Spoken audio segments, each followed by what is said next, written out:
And criticism after comments made last week in the United States where she appeared to downplay violence against Christians in Nigeria.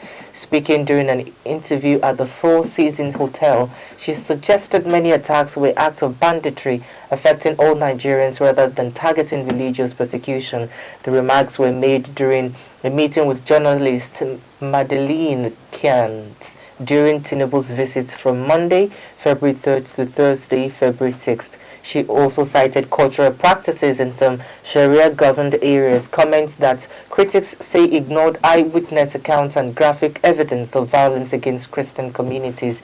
The reaction online was swift.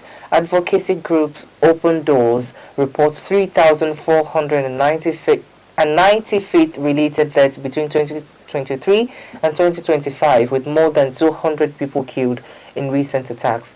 The controversy comes amid scrutiny of Nigeria's spending of $9 million on United States lobbyists to challenge claims of religious persecution. So we see the video of President Bola Tinubu's wife, who was first of all recognized by the President of the United States, Donald Trump, at the Christian gathering. And she later on said that the recognition, who would have thought the recognition would happen? And people are saying that's a result of the lobbyist group that the federal government has paid money for to do their work, and also to project Nigeria's own position that there is no Christian persecution in the country. But I think it's a responsibility of the government and for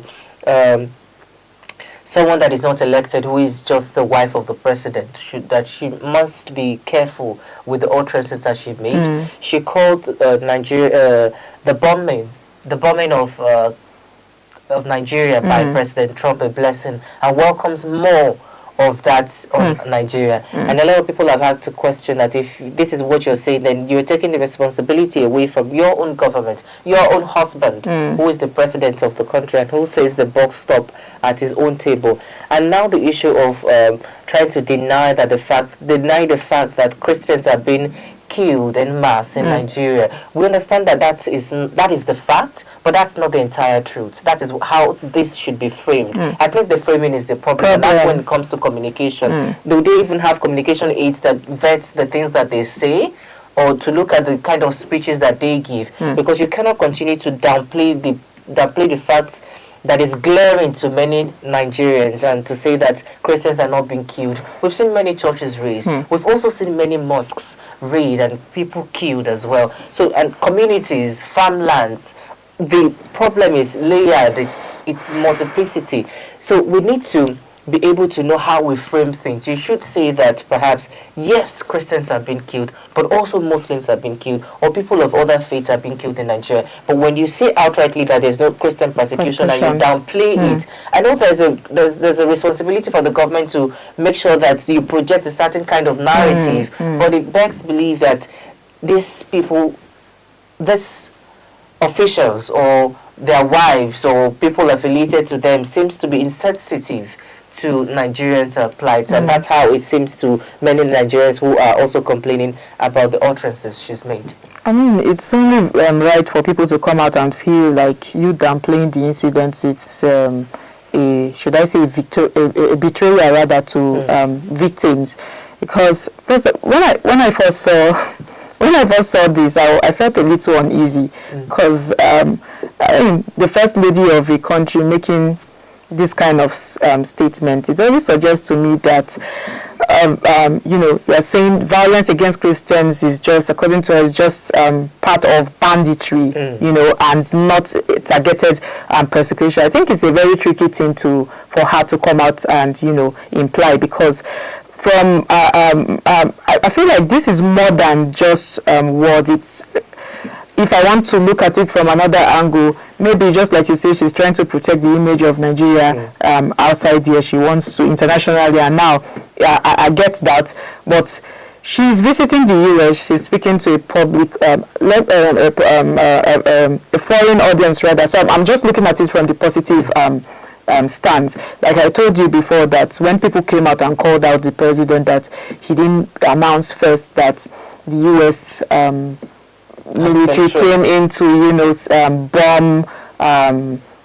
bomb somewhere in the northeast, and then we heard the news first from the U.S. president, and I was part of the people that said, no, the president might be saving us from something that will cause us, because some things like this cause us our mental health as well. That they are bombing somewhere, you are scared, and it's just Christmas. It's Christmas Eve. You are scared. You feel unsafe. People that plan to go out, see families and friends, will be scared. So I just felt like, okay, it was the timing. So he wanted to just protect citizens. But then that's why I'm looking at this too from that angle, that maybe she just wants to protect Nigeria's image, out there. She may be trying to, present a narrative to avoid painting Nigeria as a war zone in a purely negative light. So I guess that's just what she might be trying to, achieve here. But then another thing is that when you cite cultural practices, I think, let me go back to that. You cite cultural practices in Sharia areas as an explanation, I think you risk minimizing the pain of those people that are truly, affected. Because it was on this show, I think, I was on the show with who, and she was saying that, if we are talking about these things, because even if we are Nigerians, we understand, but we are talking about these things because we are not in these communities where these things are happening.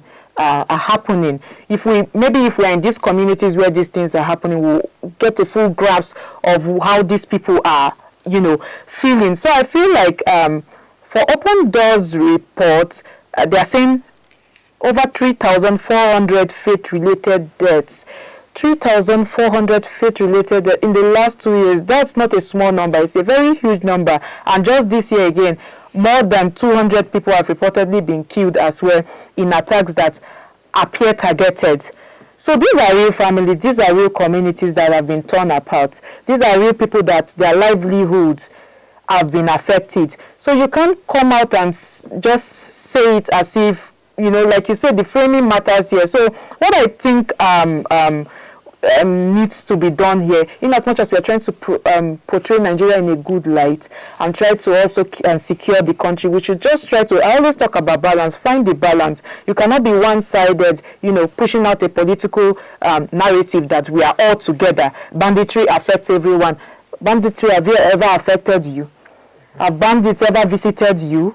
So you should understand it from, that point of try to find the balance, especially as the first lady of the country, not to come out and deny the evidence. There is undeniable evidence out there that some certain groups are being attacked in the country, but I do not want to dwell on this because we need to move